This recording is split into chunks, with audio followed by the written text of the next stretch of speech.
Here we are at the Colosseum in Rome, originally called the Flavian Amphitheatre, completed in the year AD 80.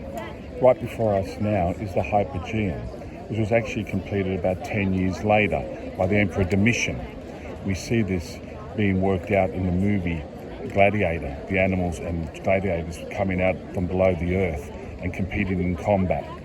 This Colosseum saw in its history 1 million animals being put to death in the name of sport, as well as 400,000 human beings. The gladiatorial fights that occurred here ultimately came to an end because of the influence of Christianity. To the left there we see a cross. There are a number of martyrs who died in this place.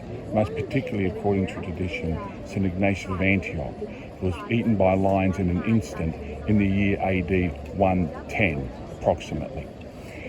Gladiatorial fights eventually came to an end because, as I said, the influence of Christianity.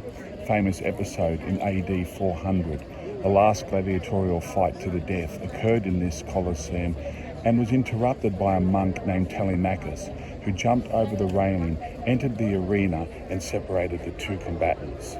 Popular favour for gladiatorial fights was coming to an end because of the influence of Christianity.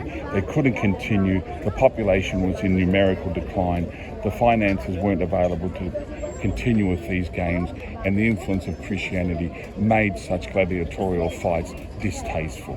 In 1759, Pope Benedict XIV declared the Colosseum to be a sacred shrine for Christian martyrs. And here we are today, remembering that we, in these days, also live in difficult times.